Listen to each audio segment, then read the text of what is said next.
ہاں عمریں ان کی لمبی. جاپان میں ریٹائرمنٹ کی عمر سنا ہے کہ بڑھا دی ہے, 60 کے بجائے کتنی کر دی.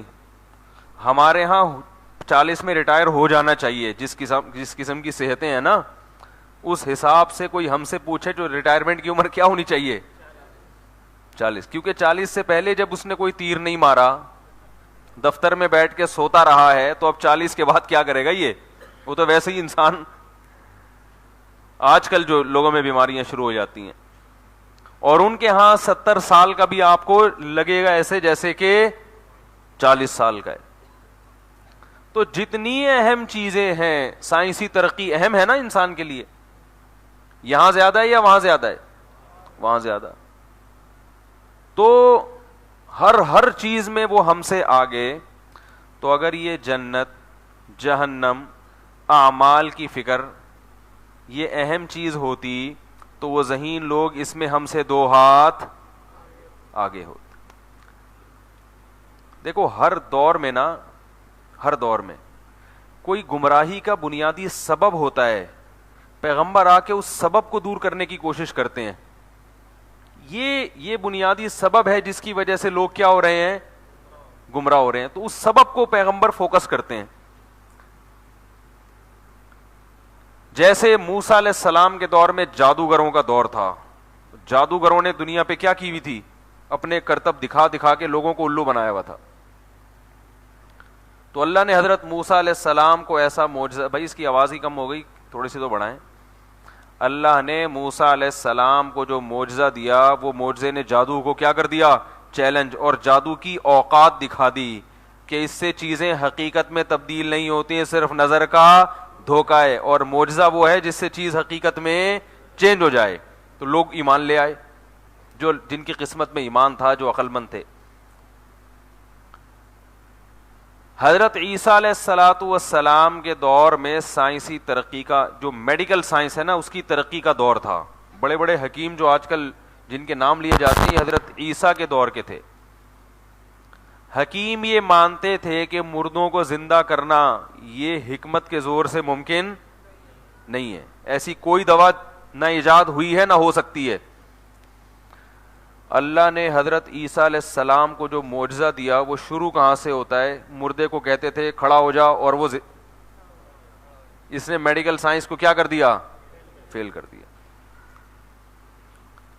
یعنی بتا دیا کہ میں میڈیکل سائنس کی بیس پہ یہ کام نہیں کر رہا, بلکہ میرے ساتھ کس کی مدد ہے, اللہ کی. کیونکہ تمہارے بڑے بڑے حکیم جو کام نہیں کر سکے, تو میں نے تو حکمت پڑھی نہیں ہے, جو میڈیکل سائنس پڑھی نہیں ہے. ابراہیم علیہ السلام کے دور میں جو بت پرستی تھی, اس کی بہت ساری وجوہات میں ایک وجہ آپس کی رشتہ داری, قومیت. انما اتخذتم من دون اللہ اوثانا مودۃ بینکم فی الحیاۃ الدنیا.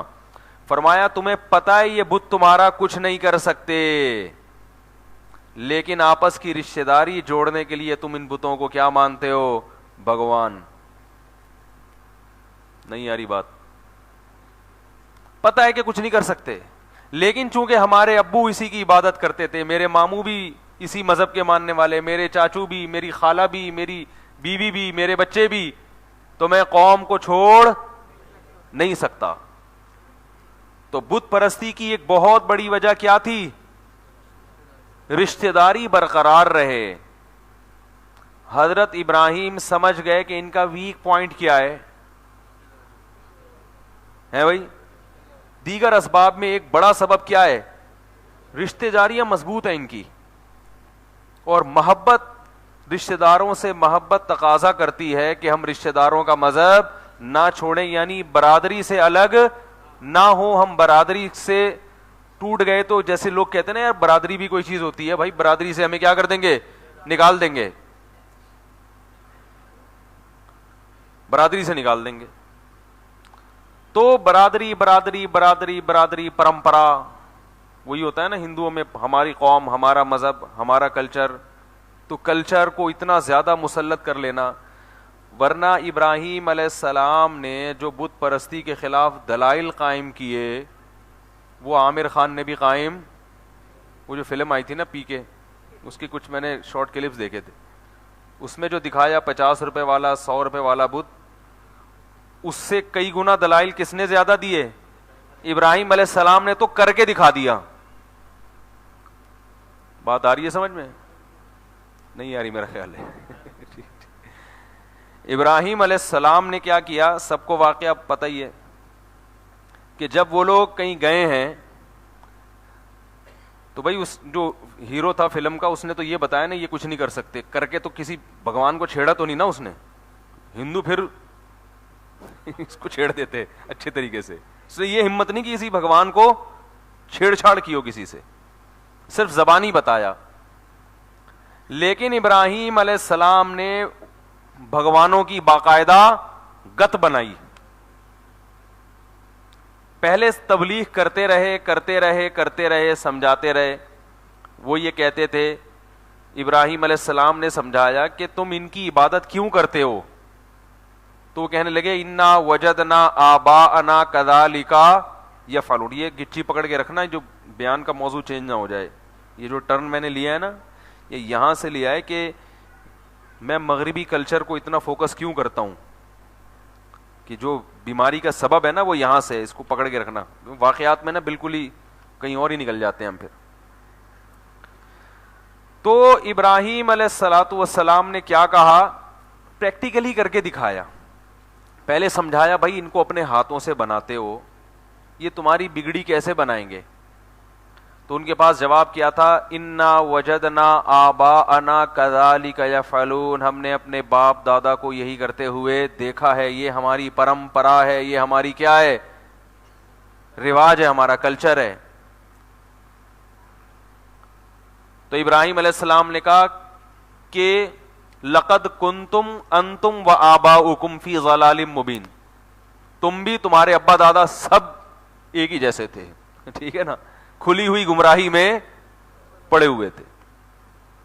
یعنی ہم تو سمجھتے تھے کہ تم صرف گمراہ ہو, اب پتہ چلا کہ تمہارے باپ دادا بھی گمراہ تھے. جیسے میں روحانی علاج والوں کے خلاف جب بولتا ہوں نا, تو میرا اسٹائل بھی یہی ہوتا ہے.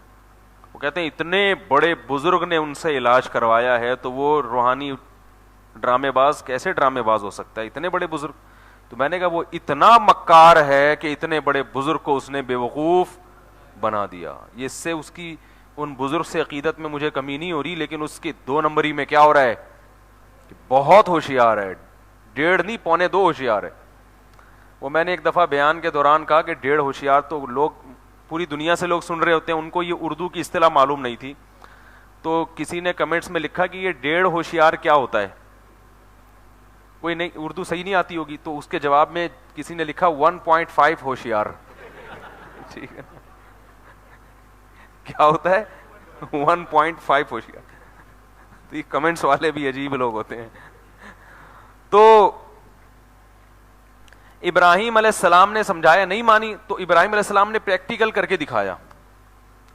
وہ کیا پریکٹیکل کیا, جب وہ لوگ کہیں اپنا معذرت استغفر اللہ, یعنی اس قوم کا جو بھی میلہ کو میرے منہ سے میلاد نکل گیا, میلے کے لیے جب گئے ہیں, آج کل لبیک والے بھی فارم میں آئے ہیں, تھوڑا سا بچ کے رہنا چاہیے. جو لبیک والے ہیں نا ان سے تھوڑا سا بچ کے رہیں. آج کوئی ایسی بات نہ کریں جس سے لبیک والوں کے یعنی وہ جذبات ان کے مجروح ہو جائیں. اچھا خیر, تو ابراہیم علیہ الصلوۃ والسلام گئے بت خانے میں, کیا سارے بتوں کو, کسی کو لنگڑا کر دیا, کسی کو لنجا کر دیا, کسی کو ٹنڈا کر دیا, ہاتھ کاٹ دیے, کسی کی ٹانگ کاٹ دی, اور عجیب سا بنا دیا نا. اور جو بڑا والا تھا نا 1000 روپے والا, اس کی گردن میں کلاڑا لٹکا دیا. کتنی یعنی سمجھداری سے کام لیا ابراہیم علیہ السلام نے نا. اس کو کچھ نہیں کہا, اس کے گلے میں کیا لٹکا دیا, کلاڑا. تو جب قوم آئی اور کہنے لگی من فعل ھذا بآلہتنا, ہمارے خداؤں کے ساتھ کس نے یہ حرکت کی ہے, تو ابراہیم علیہ السلام نے کہا کبیرہم ھذا فعلہ کبیرہم ھذا, یہ جو سب سے بڑا ہے نا اس نے کیا ہے. یہ تو واضح تھا کہ اس نے نہیں کیا, سمجھانے کے لیے کہ کس نے کیا یہ. فاسألوہم, ان سب سے پوچھ لو یہ اپنے مجرم کا پتہ خود بتائیں گے, بولیں گے کہ اس نے کیا ہے, کیونکہ اسی کے سارے ثبوت اور شواہد کیا ہیں, اسی کی طرف جا رہے ہیں. وہ بالکل ٹھیک بھی ہے, کہیں سے اس کی کٹنگ نہیں ہوئی ہے, کلاڑا بھی اس کے کندھے میں. اور ان سے پوچھو گے تو نام بھی یہ کس کا لیں گے, بڑے والے کا. بھائی یہی ہے جو 50 والے کہیں گے کیا کس نے, یہ 1000 والے نے کیا ہے. قرآن کے الفاظ ہیں کہ فوراً فرجعوا الی انفسہم, فی انفسہم ہے الی انفسہم ہے, اپنے نفس میں وہ ٹٹولنے لگے, دل میں ان کو خیال آیا انکم انتم الظالمون, تم واقعی بڑے کیا ہو, ظالم. یہ کیسا سوال پوچھ لیا اور ہمارے پاس اس کا کوئی جواب نہیں, اور ہم غلط ہیں. ہم کیا ہیں, غلط ہیں کہ یار کیا کر رہے ہیں ہم کیا کر رہے ہیں. یہ قاتل کا پتہ بتا نہیں سکتے, اور ان کو ایک آدمی چھیڑ چھاڑ کے, ابراہیم نے ان کو مارا پیٹا لنگڑا کر دیا, یہ پھر بھی مسٹنڈوں کی طرح کھڑے ہوئے کیا کر رہے ہیں, دیکھ ہی رہے, ہل ہی نہیں رہے. قرآن کہتا ہے ابراہیم کے اس طرز تبلیغ اور اس طرز عمل سے ان کو سب کو دل میں خیال آیا کہ ہم کیا ہیں, صرف غلط نہیں, بہت غلط. ظالم کا مطلب بہت ہی غلط. ظلم کہتے ہیں وضع الشیء فی غیر محلہ, جس کو جو مقام دینا چاہیے وہ نہیں دے رہے. ان کو جو مقام دینا چاہیے وہ یہ کہ پتھر ہے تو ان کو مقام بڑھا رہے ہیں, اور جو اللہ ہے اس کا مقام گھٹا رہے ہیں. ثم نکسوا علی رؤوسہم, اللہ فرماتے ہیں پھر ان سب نے ریورس گیئر لگایا. کیوں, وہی پرمپرا, برادری, رشتہ داری, قوم پرستی, کہ یار ہم سب کا ایک ہی مذہب ہے.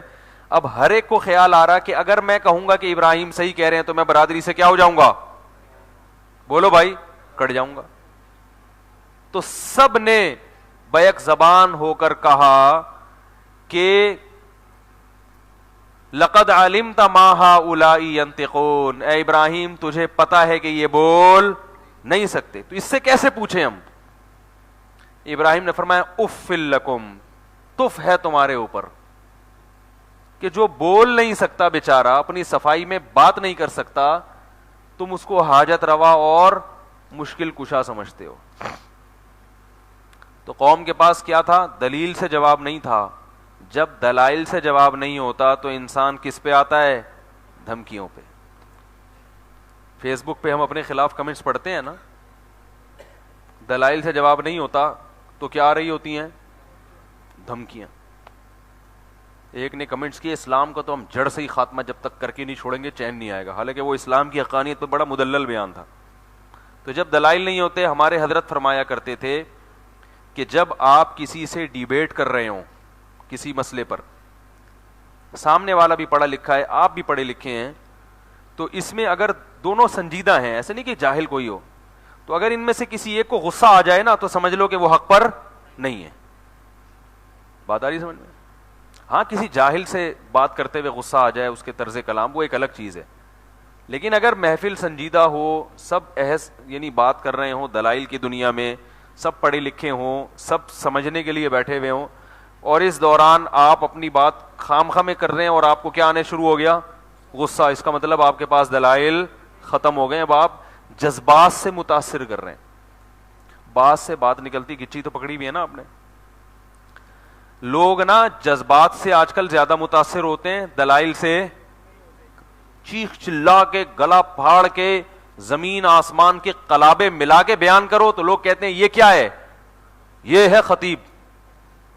وہی بات تمیز سے اعتدال کے ساتھ کر دو تو لوگ کیا کہتے ہیں, یہ بکاؤ ہے. یہ کیا کہتے ہیں, مصلحت پسندی والا اور بکاؤ. اور جو زیادہ رو رو کے کرے نا اس کو, اور کسی کے رونے سے متاثر مت ہوا کریں. رونا برحق ہونے کی دلیل, رونا ایک اچھی صفت ہے, اچھی بات پہ. قرآن نے بھی تعریف کی ہے کہ جو اللہ کے خوف سے روتے ہیں, نبی کی محبت میں روتے ہیں.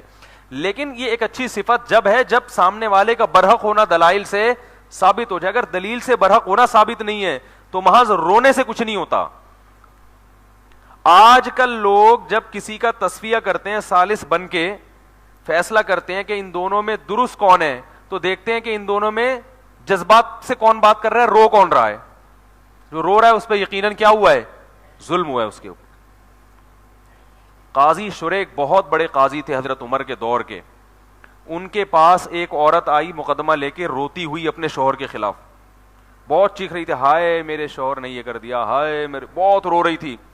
تو ان کے قریب جو بزرگ بیٹھے ہوئے تھے, بڑے بڑے تابعین تھے, ان کو اس عورت پہ بڑا ترس آیا. انہوں نے قاضی سے کہا کہ یہ یقیناً مظلوم ہے, اس کے اسٹائل سے لگ رہا ہے. اسٹائل سے کیا لگ رہا ہے؟ اسٹائل کا لفظ تو میں استعمال کر رہا ہوں, یعنی یہ یقیناً کیا ہے؟ مظلوم ہے. آپ اس کی بات سنیں اور اس کے میاں کو کیا کریں؟ سزا دیں. تو قاضی شریح حضرت عمر نے بنایا, ان کو بڑے آدمی تھے. انہوں نے کہا کہ رونا برحق ہونے کی دلیل, رونا اور چیخنا برحق ہونے کی دلیل نہیں ہے. اور قرآن کی آیت پیش کی, وَجَاءُوا أَبَاهُمْ عِشَاءً يَبْكُونَ, یوسف علیہ السلام کے بھائیوں نے اپنے بھائی کو کنویں میں پھینک دیا اور ابا کے پاس روتے ہوئے آئے کہ بھیڑیا کھا گیا ہے. کنویں میں ڈالنے پہ رونا تھوڑی آئے گا, بھیڑیے کے کھانے پہ رونا آتا ہے نا کہ بھائی کو بھیڑیا کھا گیا. تو رو کر یہ ثابت کرنا چاہ رہے تھے کہ واقعی بھیڑیا, بولو بھائی, کھا گیا. اور اس زمانے میں تو رونے میں اتنا جھوٹ ہے کہ جس نے مارا ہوتا ہے نا, سب سے زیادہ جنازے میں وہی رو رہا ہوتا ہے. میں تو اب کسی شخص کو دیکھوں نا کوئی قتل ہوا اور جو بہت زیادہ رو رہا ہے, تو میں الزام نہیں لگا رہا, لیکن مجھے شبہ سا ہونے لگتا ہے کہ اسی نے تو نہیں مارا کہیں. ایسا نہیں کہ کوئی زیادہ رو رہا ہو آپ اس پہ ایف آئی آر کٹوا دیں, اتنا بھی فری ہونے کی ضرورت نہیں ہے کسی سے.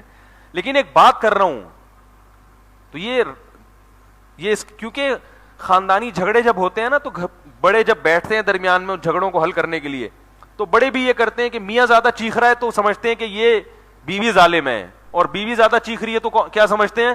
میاں ظالم ہے. بعض دفعہ میاں بہت چیخ چیخ کے بول رہا ہوتا ہے, یہ کر دیا اس نے میرے ساتھ, کر دیا, یوں کر دیا, ایسا چیخ رہا ہوتا ہے. یار یقیناً بیچارے کے ساتھ زیادتی ضروری نہیں بھائی, ہو سکتا ہے کہ وہ خود ہی ظلم کر کے کیا کر رہا ہو, خود ہی چیخ رہا ہو. تو یہ آیت قرآن کی یاد رکھیں, وَجَاءُوا أَبَاهُمْ عِشَاءً يَبْكُونَ, یوسف علیہ السلام کے بھائی کیا کرتے آئے تھے؟ روتے ہوئے آئے تھے. تو دلیل ہونی چاہیے, پھر اس کے بعد چلو رونا بھی آ جائے تو ایک ٹھیک ہے. تو خیر, تو ابراہیم علیہ الصلوۃ والسلام نے جب یہ سمجھایا تو قوم نے کیا کرنا شروع کر دیا؟ دھمکیاں, یہ ثابت کرنے کے لیے کہ ہم بالکل برحق ہیں. کیونکہ اگر ہم میں ذرا بھی لچک ہوتی تو آپ کو ایسی دھمکیاں نہ دیتے, ہم باطل پر ہوتے تو آپ کو دھمکیاں نہ دیتے. اور دھمکی کیا دی کہ انصروا آلہتکم, اپنے معبودوں کو بچاؤ اور ان کو, ابراہیم کو آگ میں ڈال دو. اب دیکھو کیسی بات, معبود بچانے کے لیے ہوتا ہے یا معبود کو بچایا جاتا ہے؟ ارے خدا انسانوں کو بچاتا ہے یا آپ خدا کو بچائیں گے؟ جو آپ کا محتاج ہے تو پھر اس کو خدا بننے کی کیا ضرورت ہے بھائی؟ کیا خیال ہے؟ تو وہ کیا کہہ رہے ہیں, جلدی کہہ رہے ہیں نا وہ دھمکی میں, یہ بھول بھی گئے کہ احساس ہی نہیں رہا کہ ہم کیا کہہ رہے ہیں. قالوا حرقوه, کہنے لگے ابراہیم کو آگ میں جلا دو, وانصروا آلہتکم, اور اپنے معبودوں کو بچا لو. کیا کرو؟ بچاؤ ان کو, ورنہ ابراہیم باقیوں کو بھی کیا کر دے گا؟ توڑ دے. تو اللہ ان سے یہ سب کہلوا رہے ہیں تاکہ ان کو اور احساس ہو کہ ہم کیا ہیں؟ غلط. مگر کیوں؟ برادری. تبھی ابراہیم علیہ السلام نے کہا انما اتخذتم من دون اللہ اوثانا, تم جو اللہ کو چھوڑ کر ان بھگوانوں اور ان بتوں کی پوجا کر رہے ہو, یہ صرف آپس کی رشتہ داری اور برادری سسٹم کو برقرار رکھنے کے لیے, لیکن یاد رکھو یہی برادری ہے جس پر قیامت کے دن تم ایک دوسرے پر لعنت بھیجو گے. تو ابراہیم علیہ السلام نے اس قوم میں جو بیماری کا جو سبب تھا اس کو پکڑ لیا کہ نہیں پکڑ لیا؟ سمجھایا کیا کہ یہ جو برادری ہے نا, یہی قیامت کے دن گلے پڑ جائے گی. اور تم دوستی کے لیے ایسا کر رہے ہو, سب سے پہلے جو چیز تم سے چھینی جائے گی وہ یہی دوستی چھینی جائے گی. الاخلاء یومئذ بعضهم لبعض عدو الا المتقین, قرآن کہتا ہے جگری دوست قیامت کے دن دشمن بنے ہوئے ہوں گے. آج میں نے دیکھا ہے لوگ دوستی یاری میں شریعت کے خلاف چلتے ہیں. الا المتقین, قرآن کہہ رہا ہے صرف پرہیزگار لوگوں کی دوستیاں قیامت میں کام آئیں گی. فساق و فجار کی وہ دوستیاں جو ان کو دوستی, وہ والی دوستی جس میں دوستی گناہ کی طرف لے کے جا رہی ہو, آپ دوست کی وجہ سے جوا کھیل رہے ہیں, دوست ناراض ہو جائیں گے. آپ دوست کی وجہ سے طارق روڈ پر بدنظری کرنے نکلے ہیں, آپ دوست کی وجہ سے نماز چھوڑ رہے ہیں, تو یہی دوستی قیامت کے دن دشمنی میں تبدیل ہو جائے گی, تو یہ دوستی باقی رہنے والی نہیں ہے. تو میں یہ عرض کر رہا تھا, دیکھو ہر پیغمبر نے کیا کیا ہے کہ اس قوم میں جو بیماری کا جو بنیادی سبب تھا اس سبب کو کیا کیا ہے, لوط علیہ السلام نے دیکھا قوم میں لڑکوں سے بدفعلی کا رواج ہے, تو وہ کیا ہے, ان کی بیماری کا سبب کیا تھا, فطرت سے بغاوت, نیچر کو فالو نہیں کر رہے تھے. تو حوالہ کس کا دیا, نیچر کا. وَتَذَرُونَ مَا خَلَقَ لَكُمْ رَبُّكُمْ, اللہ نے جس کو پیدا کیا تمہارے لیے اس کو کیوں چھوڑ رہے ہو. نظریاتی خرابی بھی تھی اور عملی خرابی بھی. تو اسی طرح یاد رکھیں, آج جو نئی جنریشن ہے نا, جو ہماری ینگ جنریشن ہے, وہ اس کے لیے جو اسلام کے قریب آنے میں جو سب سے بڑی رکاوٹ ہے نا, وہ گورا ہے, وہ ترقی یافتہ, بولو بھائی, قومیں. کیونکہ جب مسلمان ترقی میں تھے تو وہ ہمیں فالو کرتے تھے, گورے ہمیں فالو کرتے تھے. بات آ رہی ہے سمجھ میں؟ تو اسپیکر کو, مائک کو پتہ نہیں کیا ہو گیا یار, اس کی سمجھ میں نہیں آ رہی. جب مسلمان ترقی پر تھا نا تو لوگ کس کو فالو کرتے تھے, ہمیں فالو کرتے تھے, ہماری اصطلاحات استعمال کرتے تھے. دیکھو ہندوؤں میں یہ ٹرمز اب تک استعمال ہو رہی ہیں, ماشاءاللہ, ایمان کہتے ہیں نا, ہندو آج بھی یہ الفاظ استعمال کرتے ہیں, انڈیا کے ہندو بھی. تمہارے پاس ایمان نہیں ہے, یہ ایمان کہاں سے آیا یہ لفظ؟ یہ تو خالص اسلام کی شہادت کا لفظ بھی استعمال کر لیتے ہیں. حالانکہ شہید کون ہوتا ہے, مسلمان شہید ہوتا ہے. غیر مسلم کے لیے تو شہادت کا لفظ ہے ہی نہیں, لیکن وہ غیر مسلم کے لیے بھی کہاں سے ادھار لے رہے ہیں. اصطلاحات بھی ہماری استعمال ہوتی تھی, ادب بھی ہمارا, کلچر بھی ہمارا. بہت زیادہ کوشش کرتے تھے, کیونکہ مسلمان کس میں تھے, ترقی میں. جیسے آج انگلش سیکھی جاتی ہے, پہلے فارسی سیکھی جاتی تھی. جو فارسی بولتا تھا وہ کیا سمجھا جاتا تھا, پڑھا لکھا, کیونکہ مسلمانوں کی سرکاری زبان کیا تھی, فارسی. ہر چیز میں فالو کر رہے تھے. جب مسلمان سائنسدانوں نے ترقی کی ہے تو سائنس اور ٹیکنالوجی میں بھی کس کو فالو کیا جاتا تھا, مسلمانوں کو. یہاں تک کہ نہانا دھونا, صفائی ستھرائی, سلا ہوا لباس, پراپر ڈریس, یہ ساری چیزیں کہاں سے سیکھی ہیں گوروں نے, مسلمانوں سے. حتیٰ کہ جو نیوی اور آرمی کا پورا سسٹم ہے, اس کی بیس کہاں سے لی گئی ہے, مسلمانوں سے. یہ جو ایڈمرل ہے نا, ایڈمرل, یہ کیا ہے, امیر البحر. سب سے پہلا جو جنگی بیڑا سمندر کا بنایا وہ حضرت معاویہ رضی اللہ تعالیٰ عنہ نے بنایا تھا. اور اس بحری بیڑے کے امیر کو کیا کہا جاتا تھا, امیر البحر. وہی لفظ کہاں سے عربی میں ٹرانسفر ہو کے انگلش میں جا کے کیا بن گیا, انگلش میں ٹرانسفر ہو کے کیا بن گیا, ایڈمرل. ایسے بہت سارے الفاظ ہیں. تو یہ انسان کی فطرت ہے کہ جو قوم ترقی کرتی ہے وہ اس کو فالو کرتا ہے. فطرت بہی مانا کہ چاہت ہوتی ہے انسان کی. تو مسئلہ یہ ہے کہ ہمارے دماغوں میں یہ بات بیٹھ چکی ہے کہ بھائی گورے اتنے ذہین, جیپنیز اتنی ترقی یافتہ قومیں, فرانسیسی اتنے ٹائٹ لوگ ہیں, وہ جتنی بھی اہم چیزیں ہیں وہ ان میں ہم سے 2 ہاتھ آگے ہیں. تو اگر داڑھی رکھنا اور جناب نماز کی پابندی کرنا, روزے کی پابندی کرنا, حج کرنا, زکوٰۃ دینا, رشتہ داری جوڑنا, نسل, بولو نا بھائی, بڑھانا, اللہ پہ اعتماد اور توکل کرنا, ہر وقت کیلکولیشن ہاتھ میں لے کے بیٹھے نہ رہنا. اسلام تو یہ کہتا ہے نا ہر وقت جمع ہی نہیں کرتے رہو. اور بہت سارے جو شریعت کے احکام ہیں. تو اگر یہ اتنے اہم ہوتے, آخرت پر ایمان لانا, پیغمبروں پر ایمان لانا. ہمارے ہاں بچہ جب بولنا سیکھتا ہے سب سے پہلے ہم اسے کیا سکھاتے ہیں, کلمہ. کیونکہ ہم سمجھتے ہیں کہ انسان کے لیے صحت اتنی ضروری نہیں ہے, پیسہ اتنا ضروری نہیں ہے جتنا کلمہ ضروری ہے. تبھی بچے کو سب سے پہلے کیا سکھایا جاتا ہے, کلمہ سکھایا جاتا ہے. تو یہ چیزیں اگر اتنی اہم ہیں تو جو اس دنیا کے ذہین لوگ ہیں وہ ہم سے اس میں 2 ہاتھ آگے ہونے چاہیے, لیکن اس میں ہم سے وہ 20 ہاتھ پیچھے ہیں. چلو برابر بھی ہوتے. بھائی کیا ہو گیا؟ غلط تو نہیں کہہ رہا؟ تو وہ ہم سے کیا ہے؟ آگے ہونے کے بجائے پیچھے. بلکہ پیچھے بھی نہیں ہے, پیچھے کا مطلب ہوئے پیچھے مگر آ اسی طرف رہے ہیں, ایسا بھی نہیں. ان کی سمت ہی وہاں کیا ہے؟ الٹ. وہ اس سے دور ہوتے چلے جا رہے ہو, مذہب کو بالکل اپنی زندگیوں سے نکال دیا, مسترد کر دیا, اس کو غلط سمجھتے ہیں وہ, بلکہ اس کو ترقی کی راہ میں بہت بڑی رکاوٹ سمجھتے ہیں. تو یہ کیسے ہو گیا کہ دنیا کی جو ذہین قوم ہر اہم کام کر رہی ہو, کیا خیال ہے, یہ کام اگر نہیں کر رہی بلکہ اس کی مخالفت کر رہی ہے, اس کا مطلب یہ اہم ہے نہیں, یہ مولویوں نے اہم بنا دیا اپنی دکانیں چمکانے کے لیے. نہیں آ رہی میرا خیال ہے بات؟ لبرل لوگ جو ایتھیسٹ لوگ ہیں نا, جو وہ یہی کہتے ہیں نا مذہب, یہ سب مولویوں کی کیا ہیں؟ دکانیں چمکانے کے لیے. مذہبی لوگوں نے دکانیں چمکانے کے لیے کیا ہوا ہے. تو یاد رکھو, ادھر بیٹا چوپ,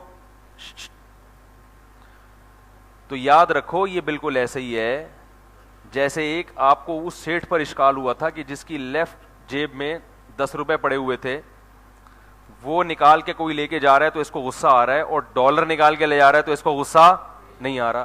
اس سے آپ نے یہ استدلال کر لیا کہ ڈالر کی کوئی ویلیو نہیں ہے. تو یہ استدلال صحیح ہوگا یا غلط ہوگا؟ بھائی اس کی ویلیو اس سے زیادہ ہے.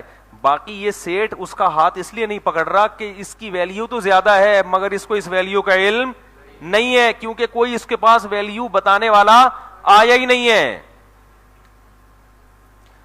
کیسے سمجھائیں بھائی؟ اس کو کبھی کسی سنار سے ملاقات ہی نہیں ہوئی جس نے تانبے اور سونے کا اس کو فرق بتایا ہو. ہمارے ایک جاننے والا ہے کباڑ, وہ اتنا ماہر ہے کہ اس کے پاس جب ریڈی والے لاتے ہیں نا, لوہا پھینکتے ہیں, ہاتھ لگا کے بتاتا ہے یہ پیتل ہے, یہ کاپر ہے, یہ تانبا ہے, یہ اسٹیل ہے, یہ ہاتھ بلکہ دیکھنے سے بتا دیتا ہے یہ کیا ہے, سیکنڈوں کے اندر. اور ایک عام آدمی گھنٹوں گھنٹوں اس پہ کیا کرتا رہے گا؟ ریسرچ کرتا رہے گا. تو اس کو تجربہ ہے, اس کو پتا ہے. تو یاد رکھو قرآن میں جو سورہ یاسین میں اللہ تعالیٰ کے الفاظ ہیں, اللہ نے ارشاد فرمایا کہ لِتُنذِرَ قَوْمًا مَا أُنذِرَ آبَاؤُهُمْ, ہم نے نبی کو بھیجا اس لیے کہ اگر ہم نبی نہیں بھیجتے تو یہ کیا کس میں پڑے رہتے؟ غفلت میں. انہیں پتا ہی نہ چلتا کہ جنت کتنی قیمتی چیز ہے, جہنم کتنی بھیانک چیز ہے, اعمال جو جنت کی طرف لے کے جاتے ہیں ان کی کیا ویلیو ہے, اور برائیاں اور گناہ کی کیا, برائیوں سے بچنے کی کیا ویلیو ہے. یہ ویلیو ان کو پتہ ہی نہ چلتی اور یہ کس میں پڑے رہتے؟ غفلت میں. حالانکہ وہ غفلت میں نہیں تھے عرب, وہ اپنی رشتہ داری میں اور دنیا میں بہت بہت ہوشیار تھے وہ. تو اس سے پتہ چلتا ہے میرے بھائی کہ یہ جو قرآن مجید کے الفاظ ہیں نا, جاءکم النذیر, تمہارے پاس ڈرانے والا بھی آیا. تو ڈرانے والا جس کے پاس آتا ہے اور یہ پھر عقل استعمال کرتا ہے, اس ڈرانے والی کی بات کو سنتا ہے, پھر اسے اللہ کی باتیں سمجھ میں آتی ہیں. اگر ڈرانے والا آیا ہی نہیں, یا آیا مگر لو کننا نسمع او ناقل, کہ سنتے یا عقل سے کام لیتے, یہ بھی نہیں کیا, تو پھر اس کی نظر میں ان چیزوں کی اہمیت, بولو بھائی, ہوگی نہیں اہمیت. جب اہمیت ہی نہیں ہوگی تو پھر اس قوم سے یہ استدلال کرنا کہ یہ کیوں نہیں اس طرف جا رہے, بھائی ان کو پتہ ہی نہیں ہے.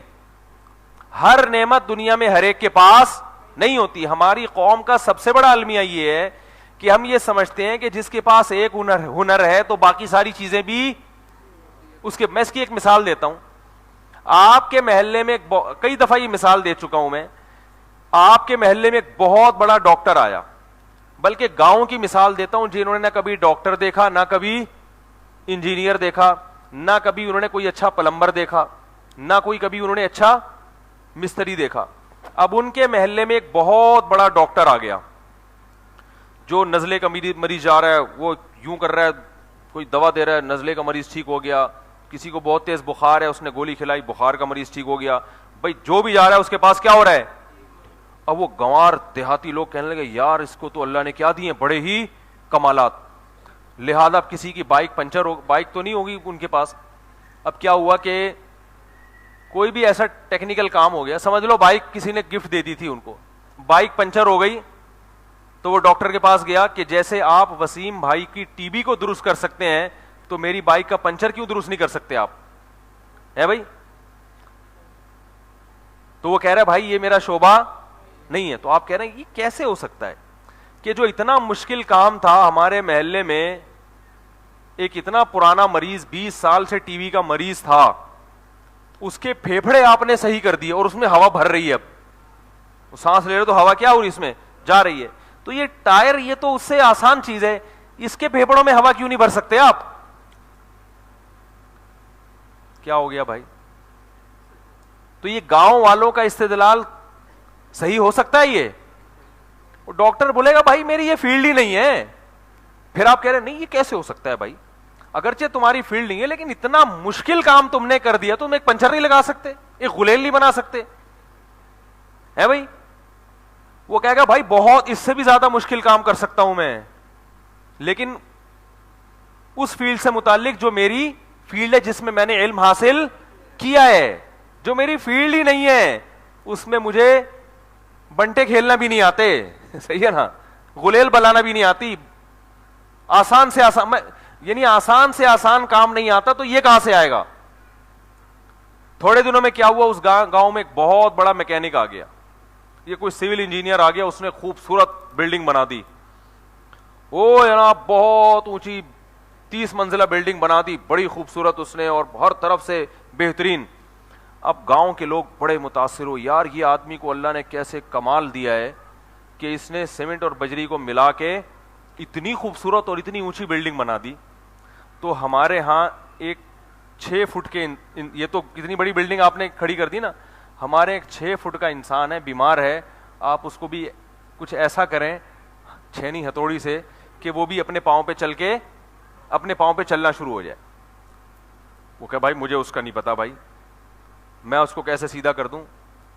تو آپ کہیں گے یار اتنی بڑی بلڈنگ کو ریپیئر کر دیا یا نئے سرے سے بنا دی, تو تم ایک 6 فٹ کے آدمی کو یا 5.5 فٹ کے آدمی کو نہیں ٹھیک کر سکتے؟ تو وہ کیا جواب دے گا کہ بھائی وہ میری فیلڈ. ہمارے دماغوں میں شیطان نے یہ ڈال دیا ہے کہ جو گورا سائنس اور ٹیکنالوجی میں اگر آگے ہے تو باقی تمام چیزوں میں بھی وہ ہم سے آگے ہے. بھائی اس کے پاس جو چیز ہے وہ اس میں آگے ہوگا, جو چیز اس کے پاس ہے ہی نہیں. پیغمبر ہمارے پاس آئے ہیں, ان کے پاس تھوڑی آئے ہیں. ان کے پاس اگر کوئی پیغمبر آئے تو بتائیں نا ہمیں, وہ تو خود کہہ رہے ہمارے پاس عیسیٰ علیہ السلام کے بعد کوئی پیغمبر نہیں آیا, اور وہ خود معترف ہیں کہ جو آئے تھے ان کی بھی تعلیمات ہمارے پاس محفوظ نہیں ہے. تو جو اس معاملے میں اپنی جہالت کا اعتراف کر رہا ہو, آپ اس کو اپنا روحانی باپ بناؤ, تہذیب میں اپنا امام بناؤ, تو اس میں صورت میں ہم سے بڑا بے وقوف دنیا میں کوئی ہو سکتا ہے؟ یہ خناس ہے, لوگوں کے دماغوں میں بھر گیا ہے. ہر آدمی گورے کو فالو کر رہا ہے, ہر آدمی, وہ پڑھے لکھے وہ اچھے, ہر چیز میں ہمیں گوروں کی مثال دی جاتی ہے. میں ایک دفعہ اپنے کسی دوست کے ساتھ عدالت میں گیا, میں نے کہا یار ذرا ججز کے ہائی کورٹ تھی کراچی کی, میں نے کہا ذرا دکھاؤ مقدمے شقدمے کیسے ہوتے, ہم بھی آئے. تو میں وہاں جا کے بیٹھا, تو اتفاق کی بات ہے کہ میاں بیوی کا جھگڑا چل رہا تھا. یہ میں نے اپنی آنکھوں سے دیکھا. شوہر نے کہیں بیوی کو طلاق دی تھی, تو بیوی اپنا نان نفقہ مانگ رہی تھی اور جج صاحب فیصلہ سنا رہے تھے. تو جج نے فیصلے کے دوران یہ کہا کہ یہ تو پاکستان ہے جس میں تمہیں صرف مہر دینا پڑے گا اور نان نفقہ, امریکہ میں آدھی جائیداد دینی پڑتی ہے.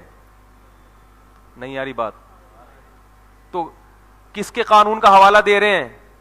امریکہ کے. یعنی ان کا خیال یہ تھا کہ قرآن کا جو قانون ہے اس سے بہتر کون سا قانون ہے؟ امریکہ کا. اصل تو وہاں حقوق ہیں عورت کے, کیونکہ اسلام نے تو یہی کہا نا صرف مہر دو اور نان نفقہ دو, جو عدت کا خرچہ ہے, اس سے زیادہ اسلام نے نہیں مرد کو مکلف بنایا.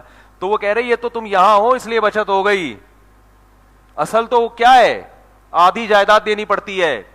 امریکہ بار بار امریکہ کے اس لیے کہ وہ پڑھے لکھے لوگ ہیں, انہوں نے تو یعنی عورت کے حقوق کا بڑا زبردست خیال کیا ہے. تو مجھے خیال ہوا کہ دیکھو اس بیچارے جج کو یہ معلوم نہیں ہے کہ آپ کے پاس قرآن ہے, اللہ کا انگریز کے پاس چونکہ ہے نہیں نا, تو اس لیے اس نے خود بیٹھ کے بنائے ہیں. انسانوں کے بنائے ہوئے قوانین کیا اللہ کے مقابلے میں ان کا حوالہ دیا جا سکتا ہے؟ لیکن یہ جج کا قصور نہیں ہے, یہ پوری قوم کا المیہ ہے. آپ کو بھی جج بنا دیا جائے, آپ بھی یہی کہو گے. ان کے قوانین کو اسٹڈی کرو گے, یار وہ کیا کہتے ہیں, تو مجھے خیال ہوا کہ میں تھوڑی دیر کے لیے جج کو چھاؤں میں لے کے آؤں. کیا ذرا چھاؤں میں آنا, سائڈ پہ آنا. کہ آپ نے امریکہ کے قانون کا حوالہ تو دے دیا, لیکن آپ کو یہ نہیں پتا اس قانون سے امریکہ میں نقصان کتنا ہوا ہے. کیونکہ جب آدمی کو پتا ہوگا کہ میں نے آدھی جائیداد دینی ہے تو وہ شادی کرنے میں اور تاخیر کرے گا کہ بیٹا طلاق دینی پڑ گئی تو میری تو ایسی کی تیسی ہوگی. اس سے نکاح کا رجحان کیا ہوا ہے, کم ہو گیا. دوسرا, جس نے شادی کر لی, جب اس نے بیوی نے ستایا تو اس نے کہا چھوڑوں گا تو آدھی جائیداد, تو پیپر میں نہ چھوڑو ویسے چھوڑ دو. اب ویسے چھوڑ دے تو کوئی پولیس لے کر آئے گی شوہر کو بیوی کے پاس؟ بھئی ایک آدمی کہتا ہے میں نہیں آ رہا بیوی کے پاس, بیگم فون کرے جب واپسی پہ 6 انڈے لیتے ہوئے آ جائیں, یہی فون آتا ہے نا. وہ تو غیرت ہوتی ہے, حمیت ہوتی ہے, آدمی کہتا ہے اچھا جی چونکہ نکاح ہوا ہے, اللہ رسول نے حکم دیا, آ رہا ہوں. لیکن آدمی کو اگر غصہ آ جائے اور نہیں آئے, بولے نہیں آ رہا جاؤ, ٹھیک ہے. اگر مرد بول دے کہ میں نہیں آ رہا گھر میں, تو کیا پولیس کے ذریعے مرد کو عورت لا سکتی ہے گھر میں؟ دنیا میں کوئی قانون نہیں لا سکتا. بولے کہ نہیں آ رہا تو کوئی پولیس تھوڑی جائے گی بیگم کے پاس. وہ چلو آ جائے گا, جیسے پولیس جائے گی واپس نکل جائے گا. اور اگر پولیس والا اسی کے ساتھ بیٹھ جائے تو پھر پولیس والے کی بیوی تھوڑی دیر میں آ جائے گی کہ تو کیوں نہیں آ رہا گھر میں. کیا خیال ہے کہ اس کے گھر جوڑنے کے چکر میں تو میرا گھر کیوں خراب کر رہا ہے؟ تو یہ انسانوں کے بنائے ہوئے قوانین ہیں, گوروں نے بنائے ہیں,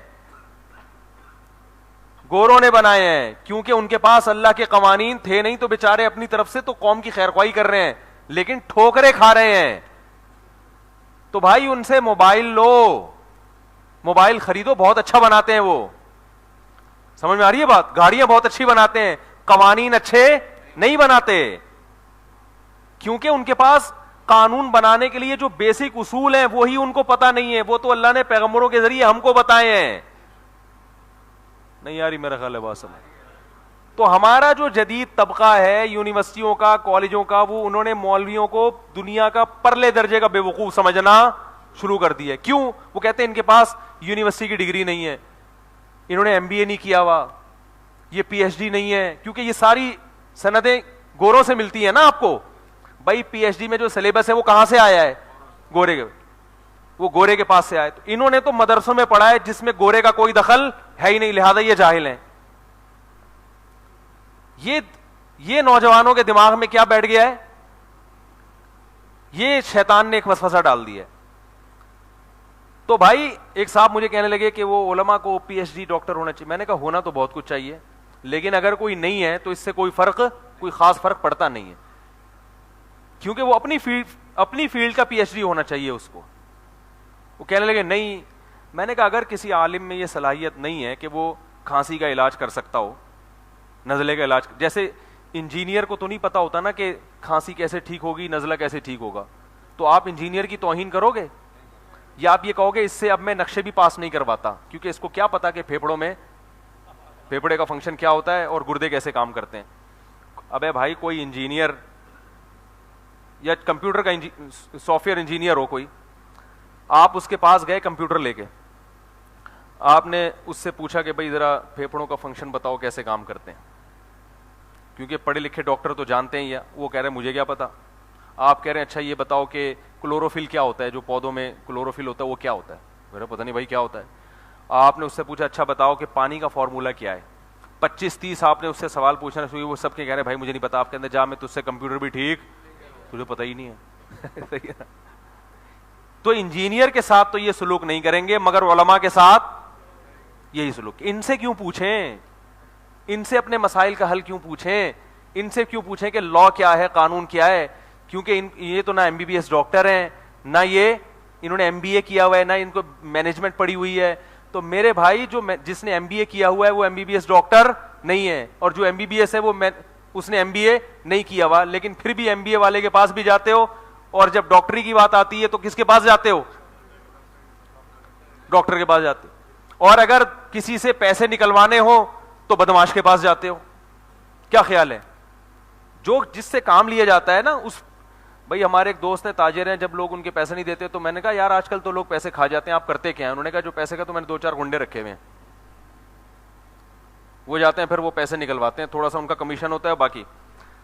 اب کوئی پوچھے ان گنڈوں نے PhD کیا ہوا ہے؟ ہیں, وہ پڑھے لکھے ہیں, تو آپ کہو گے بھائی غنڈہ جتنا جاہل ہو اتنا ہی اچھا ہوتا ہے. جو کام میں نے کروانا ہے اس کے لیے پی ایچ ڈی کی ضرورت نہیں ہے. تو یاد رکھو, جو علم جو آپ کو تہذیب سکھائے, جو آپ کو حلال و حرام سکھائے, جو آپ کو صحیح لائف اسٹائل سکھائے, یعنی زندگی کیسے گزارنی ہے, یہ علم صرف پیغمبروں کے پاس ہوتا ہے, اور پیغمبروں سے یہ علم صرف علماء حاصل کرتے ہیں. ڈاکٹر انجینئر یہ علم پیغمبروں سے حاصل نہیں کرتے. حتیٰ کہ مسلمان سائنسدان بھی جو گزرے انہوں نے بھی اپنی ریسرچ کر کے کیا, پیغمبر سے نہیں حاصل کیا انہوں نے, کیونکہ محمد صلی اللہ علیہ وسلم جو مبعوث ہوئے وہ لوگوں کی ہدایت کا علم لے کر آئے, میڈیکل سائنس اور انجینئرنگ کا علم لے کر نہیں ہے. کچھ باتیں آپ نے بتائی ہیں معجزے کے طور پر میڈیکل سائنس کی بھی جو صحیح ثابت ہوئی ہیں, لیکن آپ کا اصل ہدف یہ نہیں تھا. حتیٰ کہ آپ ان چیزوں میں دوسری قوموں سے استدلال کیا کرتے تھے, صحابہ سے مشورہ بھی لیا کرتے تھے. صحیح مسلم کی مشہور حدیث ہے کہ عرب میں یہ دستور تھا کہ کھجوروں کے جو باغات ہوتے تھے نا, اس میں جب پھول لگتے ہیں تو نر اور مادہ پھولوں کو ملایا جاتا تھا, اس سے کھجوروں کی جو یعنی پیداوار ہے وہ بڑھ جاتی تھی. آپ یہ زراعت جو لوگ جانتے ہیں ان کو یہ علم تھا. نبی صلی اللہ علیہ وسلم نے صحابی کو منع کیا کہ ایسا بولو بھائی مت کرو. انہوں نے کہا چلو نبی کہہ رہے, نہیں کیا, کھجوروں کی پیداوار کم ہو گئی. وہ آئے رسول اللہ صلی اللہ علیہ وسلم کے پاس کہ یا رسول اللہ ہم نے آپ سے مشورہ لیا اور کھجوروں کی پیداوار کم ہو گئی. صحیح مسلم کی حدیث ہے, کہیں کوئی فتویٰ نہ لگا دے میرے اوپر. آپ صلی اللہ علیہ وسلم نے فرمایا انما انا بشر مثلکم, میں تمہاری طرح کا انسان ہوں, غلطی بھی کر سکتا ہوں اور یعنی صحیح بات بھی کہہ سکتا ہوں. فرمایا انتم اعلم بامور دنیاکم منی, دنیا کے امور تم مجھ سے زیادہ جانتے ہو. لہذا آگے ارشاد فرمایا اگر میں تمہیں دین کے معاملے میں کسی بات کا حکم دوں تو تمہارے پاس نو کا آپشن, میں با محاورہ ترجمہ کر رہا ہوں حدیث کا, لیکن دنیا کے معاملے میں جب تم کو کسی بات کا حکم دوں انتم اعلم بامور دنیاکم منی, تو دنیا تم مجھ سے زیادہ جانتے ہو. اب صحابہ اگر یہ کہہ دیتے اچھا بزنس ہم جانتے ہیں, پیداوار میں اضافہ کیسے کیا جائے گا, زراعت کیسے کی جائے گی, یہ تو ہم جانتے ہیں, یہ ساری چیزیں ہم جانتے ہیں, پھر ہم آپ کو فالو کیوں کریں. صحابہ نے یہ عذر بنایا. اتنی سینس تھی ان میں, اتنی عقل تھی کہ بھائی ہم اس چیز میں فالو ہی نہیں کر رہے, ہم جس چیز میں فالو کر رہے ہیں وہ صرف کس کے پاس ہے, ان کے پاس ہے, محمد صلی اللہ علیہ وسلم کے پاس ہے. تو زندگی کن قوانین کے تحت گزارنی ہے, کن اصولوں اور ضابطوں کے تحت گزارنی ہے, وہ اصول اور ضابطے صرف اور صرف اللہ نے اپنے پیغمبروں کو بتائے ہیں براہ راست, کیونکہ اس میں انسان کی عقل بھٹک سکتی تھی, گمراہی کا شکار ہو سکتی تھی. کیوں ہو سکتی تھی یہ الگ ٹاپک ہے. بعض لوگ کہتے ہیں انسان اتنا ذہین ہے تو کیوں غلط قوانین بنائے گا. اس پر میرا ایک بیان ہوا ہے بہت پہلے, میں دوبارہ کبھی بتاؤں گا کہ انسان جب قانون سازی کرتا ہے تو اس میں کچھ ٹیکنیکل فالٹ لازمی آتے ہیں. وہ کیا فالٹ کیوں آتے ہیں وہ لازمی, چاہے وہ دنیا کے ذہین ترین لوگ قانون بنائیں, کچھ نہ کچھ فالٹ اس میں لازمی آئیں گے. ان میں چند پوائنٹ تو یہ ہے کہ ایک تو یہ کہ ہر بات دلیل سے سمجھائی نہیں جا سکتی, جبکہ انسان ڈیبیٹ کرے گا تو کیسے. رشیا میں قانون بنا تھا کہ سگی بہن سے شادی بھی جائز ہے. لوگوں نے پوچھا کیوں, یہ تو غیرت کے خلاف. انہوں نے کہا غیرت کی ڈیفینیشن کرو, غیرت کسے کہتے ہیں. اب کوئی ڈیفائن کر سکتا ہے غیرت کو؟ تو وہ نتیجہ کیا نکلا, انہوں نے کہا بھائی اس کے ناجائز ہونے کی کیا وجہ ہے, یہ مرد ہے وہ بھی عورت ہے, تو کیسے الٹے الٹے قوانین انہوں نے بنا دیے. تو یعنی ڈیبیٹ میں جو چیز نہیں آئے گی تو اس کو انسان پھر قانون کے تحت لا نہیں سکتا. دوسرا, انسان جتنا بھی ذہین ہو اس میں خواہشات اللہ نے رکھی ہیں, وہ قانون سازی کے وقت اپنی خواہشات سے مغلوب بھی ہوگا. کبھی ایسا قانون نہیں بنائے گا جو اس کی ذات کے خلاف جا رہا ہو. امریکہ میں شراب حرام نہیں ہے, یو کے میں حرام نہیں ہے, کیوں اسمبلی میں جو لوگ قانون سازی کرتے ہیں وہ خود پیتے ہیں, وہ کیسے قانون بنا سکتے ہیں کہ ہم چھوڑ دیں. نہیں یاری میرا خیال ہے بات. جبکہ اللہ جب شراب کو حرام قرار دے رہا ہے تو اللہ کسی کے جذبات سے متاثر نہیں ہوتا, وہ انسانیت کو دیکھتا ہے. تو یہ بہت بڑی بڑی فالٹ ہیں جس کی وجہ سے کیا ہوتا ہے, انسان 100% قانون سازی میں صحیح سمت میں نہیں جاتا. تو اللہ تعالیٰ نے قوانین, تو میں یہ عرض کر رہا تھا کہ یہ علم صرف کس کے پاس ہے, پیغمبروں کے پاس.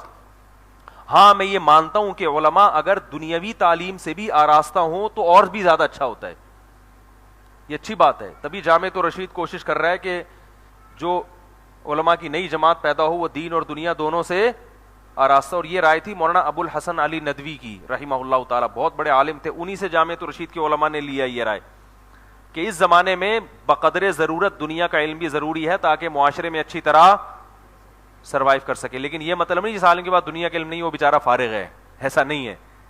علم تو لینا پڑے گا, اور ہاں دنیا کا علم آ گیا مگر اپنے علم میں مہارت نہیں ہے. جیسے کہ آج کل جو علماء دنیا کے علم کی طرف جا رہے ہیں نا, پھر وہ دین کے علم میں مضبوط نہیں ہوتے, پھر نہ ادھر کے رہتے ہیں نہ ادھر کے رہتے ہیں.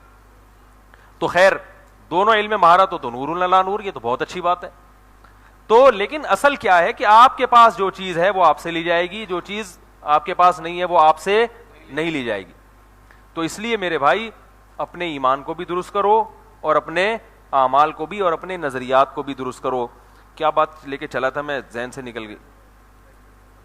ہاں میں وجاءکم النذیر پہ قرآن کی آیت پہ بات کر رہا تھا کہ اللہ نے کیا فرمایا کہ تمہارے پاس ڈرانے والا بھی آیا تھا.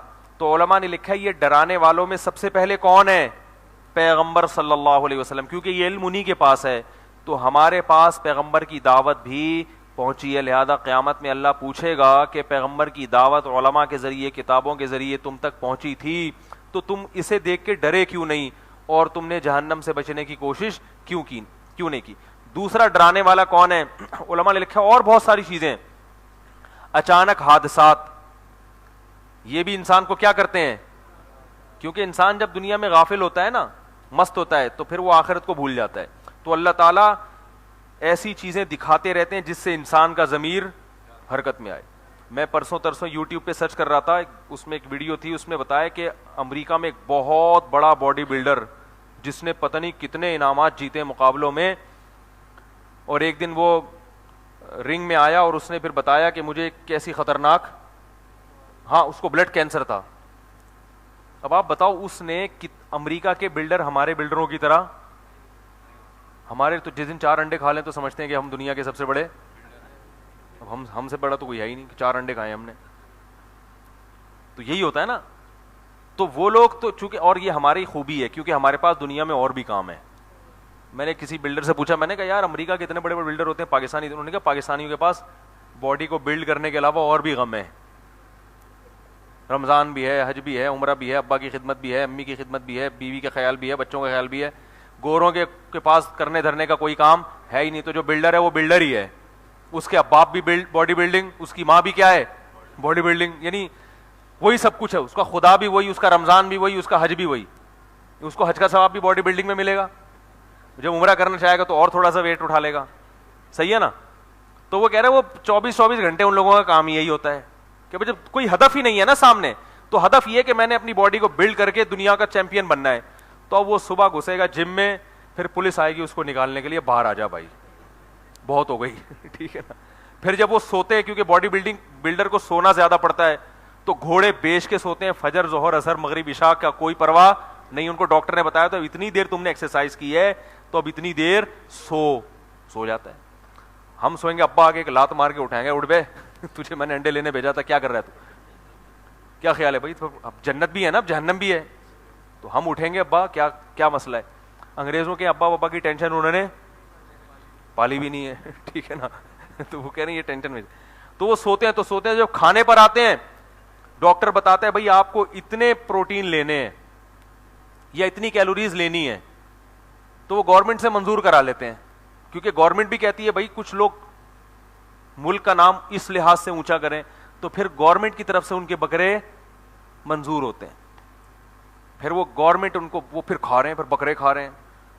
ہم کھائیں گے بکرے تو بچوں کو کیا کھلائیں گے بھائی. تو وہ پاکستانی بلڈر تھے, انہوں نے کہا بھائی ہمارے ساتھ مسائل ہیں, ان کے پاس دنیا میں اس کے علاوہ کوئی غم ہے ہی نہیں, لہذا وہ بھائی یہی.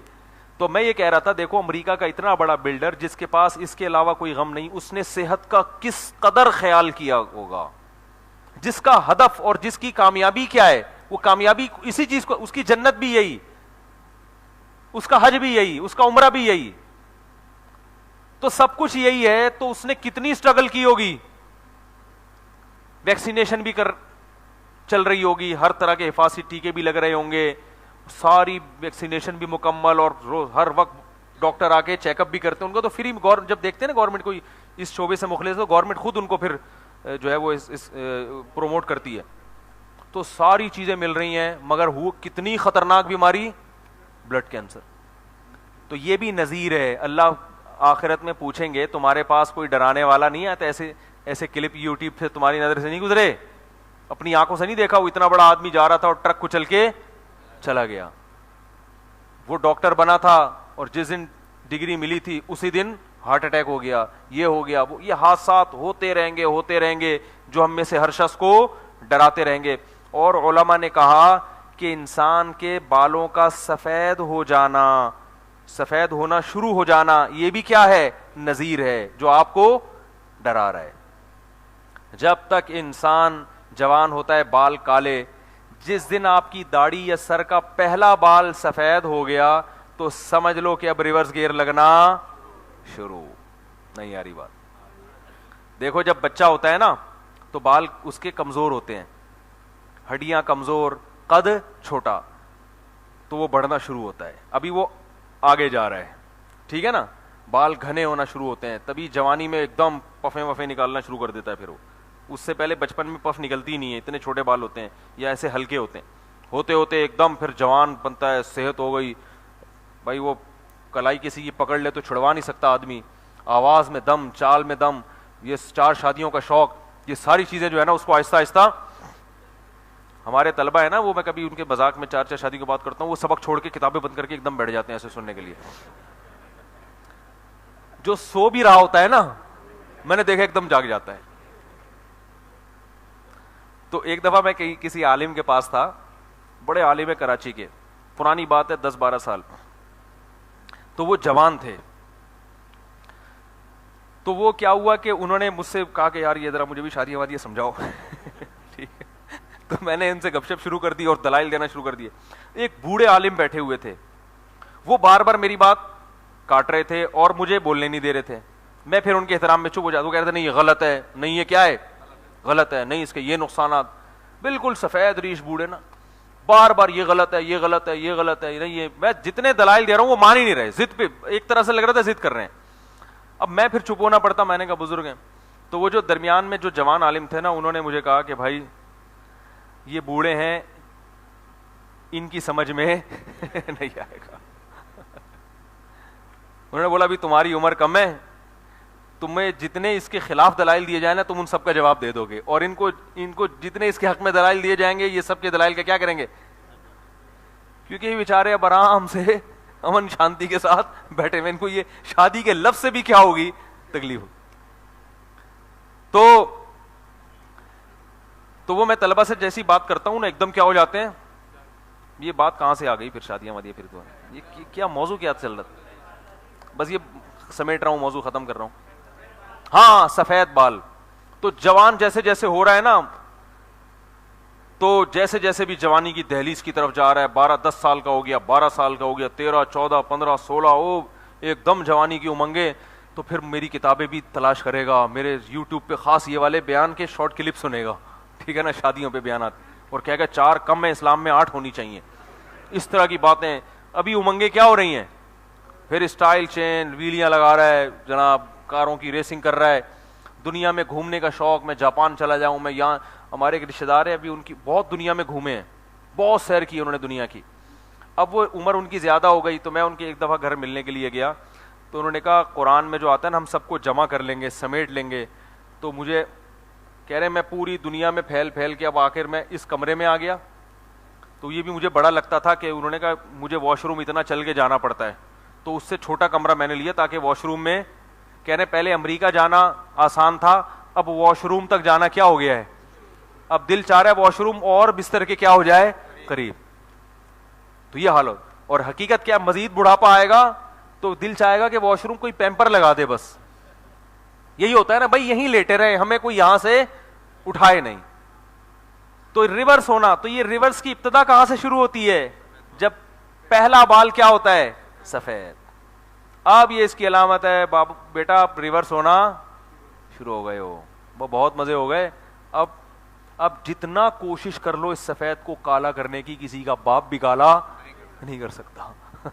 لوگ پتہ نہیں کیا کیا لگا رہے ہیں، کھا رہے ہیں، نہیں ہو سکتے. اب یہ کوشش کرو کہ دوسرا ذرا لیٹ سفید ہو. ایک تو ہو گیا، اس نے یہ انڈیکیٹر دے دیا کہ اب دوسرا بھی سفید ہونے والا ہے. تو اب بہت اچھی خوراک کھا لو یا صحت کی حفاظت کر لو تو دوسرا تھوڑا سا 2 مہینے بعد ہو جائے گا، ورنہ اگلے دن ہونے والا تھا وہ، لیکن ہوگا ضرور. اب پھر 2 کو روگے تو یہ سوچ کے صبر کیا کرو ابھی 2 ہیں، اگلے سال 25 بال سفید ہوں گے آپ کے، اور 25 کے بعد پھر جو اسپیڈ ہوتی ہے نا، اور پھر آپ اس کو نہیں افسوس کرو گے کہ یار سفید کیوں ہو رہے ہیں. آپ کا وہ سفید تھے مگر تھے تو سفید تھے مگر تھے تو اب تو اس کو کالا کولا ہی لگا لیا کرتے. تو کالا کولا لگانے کے لیے کوئی چیز ہے ہی نہیں. صحیح کیا خیال ہے؟ اور پھر بالوں کو رو رہے ہو گئے تھوڑے دنوں میں کمر جھکنا، پھر کمر کے مسائل، یہ والا پین ہو رہا ہے، پھر یہ والا پین ہو رہا ہے. وہ ایک بھائی جو بوڑھے حضرات بیٹھے، ان کی کسی کی اہانت مقصد نہیں ہے، وہ یہ نہ سمجھیں. نبی صلی اللہ علیہ وسلم نے فرمایا ان من اجلال اللہ اکرام الشیب المسلم، اللہ کی تعظیم میں ہے کسی بوڑھے کا اکرام کرنا. تو میں جو آپ کے سامنے نقشہ کھینچ رہا ہوں صرف عبرت دلانے کے لیے. ہم سب کے ساتھ ایسا ہونے والا ہے، ہم سب کے ساتھ کیا ہونے والا ہے؟ سب کے ساتھ ایسا ہونے والا ہے. تو آج ہم بوڑھوں کی جو حالت دیکھ رہے ہیں کل سب ہمارے ساتھ ہی ہو. تو وہ میرے والد صاحب ایک واقعہ سنایا کرتے تھے. بھائی ایک بوڑھا آدمی گیا حکیم صاحب کے پاس نا، تو کیسے بیماریاں انسان پہ حملہ کرتی ہیں یہ سمجھانے کے لیے حکیم صاحب کے پاس گیا. کہنے لگے حکیم صاحب مجھے کھانسی بہت ہوتی ہے. حکیم صاحب نے کہا بڑھاپا ہے. حکیم صاحب نے کیا کہا؟ بڑھاپا ہے، کھانسی تو ہوگی. اس نے کہا حکیم صاحب وہ گھٹنوں میں بھی درد رہنے لگا ہے. حکیم نے کہا بڑھاپا ہے. صحیح ہے، گھٹنوں میں درد تو ہوگا، اب اس عمر میں تھوڑی ٹھیک ہوگا گھٹنوں کا درد. حکیم صاحب میری کمر میں بھی کچھ مسئلہ رہتا ہے. حکیم صاحب نے کہا بڑھاپا ہے. تو وہ حکیم صاحب اب سیڑھیاں ذرا سی چڑھتا ہوں تو سانس پھولنے لگتا ہے. حکیم صاحب نے کہا بڑھاپا ہے. اب اس بوڑھے آدمی کو غصہ آ گیا.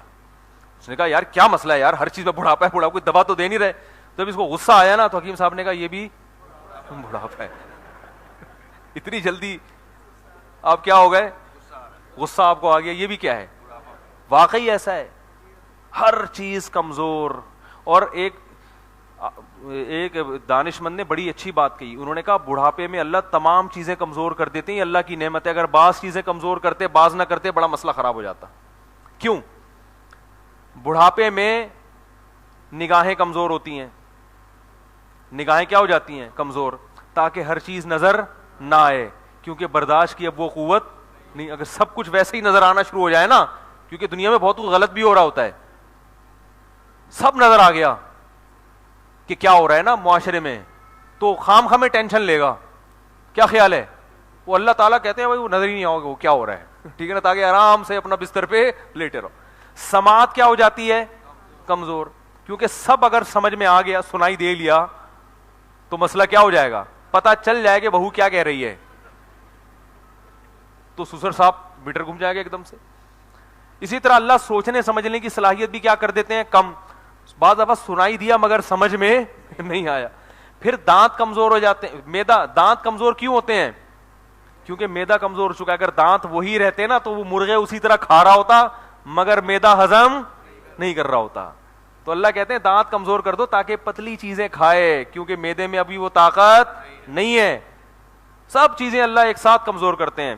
تو یہ تمام چیزیں جب کمزوریاں شروع ہوتی ہیں، سفید بال ہونا شروع، پھر یہ والا پین، پھر گھٹنوں کا مسئلہ، پھر یہ والا مسئلہ، پھر اب سانس پھولنے لگا ہے، شوگر ہو گئی، بلڈ پریشر، یہ تمام چیزیں کیا ہیں؟ نذیر، جو ڈرا رہی ہیں کہ یہ دنیا دل لگانے کی جگہ نہیں ہے، بہت مزے کر لیے اب واپس چلو.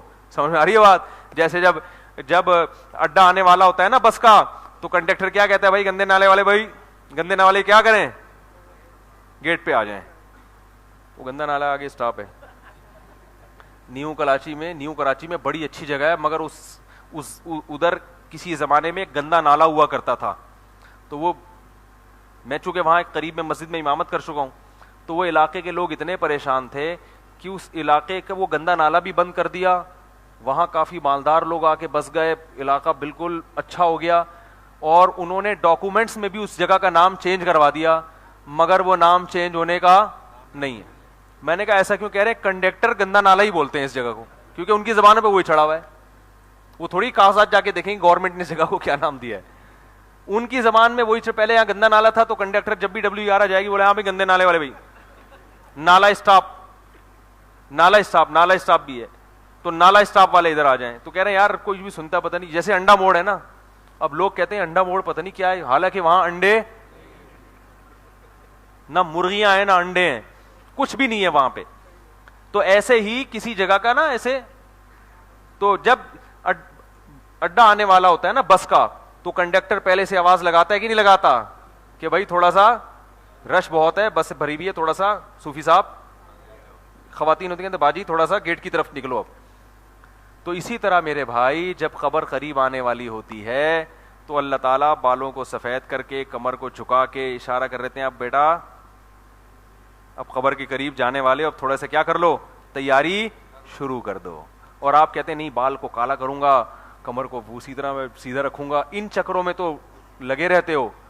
اور یہ جس چیز کی علامتیں ہیں کہ اب موت آنے والی ہے اس کی طرف توجہ نہیں دیتے, اور بالآخر یہی کہتے کہتے مر جاتے ہو, ہائے علاج نہیں ہوا. وہ ڈاکٹر ہمارے جاننے والے مر گئے بیچارے 70 سال کی عمر میں. پہلے لوگ جب قبرستان جاتے تھے نا تو عبرت کی باتیں کرتے ہوئے جا رہے ہوتے تھے, دیکھو ہم نے بھی مرنا ہے, آج یہ لیٹا ہوا ہے. اب پتہ ہی کیا کر رہے ہوتے ہیں, اب یار انہوں نے وہ منع بھی کیا تھا ان کو لڈو کھانے کا, مٹھائی کھانے کا, ڈاکٹر نے بس وہ آغا خان کی رپورٹ تو آ گئی تھی مگر یہ خود کیئر ہی نہیں کر رہے تھے اپنی, تو بھائی یہی ہونا تھا. یہ باتیں ہو رہی ہوتی ہیں آج کل قبرستان میں. ایک میت میں گیا تو ایسے ہی ہو رہا تھا, ابے یار یہ انہوں نے اصل میں ان کو منع بھی کیا تھا اتنا یہ نہیں کرو یہ نہیں کرو. قبرستان میں تو کم از کم یہ باتیں, یہ بولو بھائی کچھ بھی کرو آنا تو جو کیئر کرتا ہے. کہ آغا خان کے ڈاکٹر نہیں قبرستان جاتے کیا؟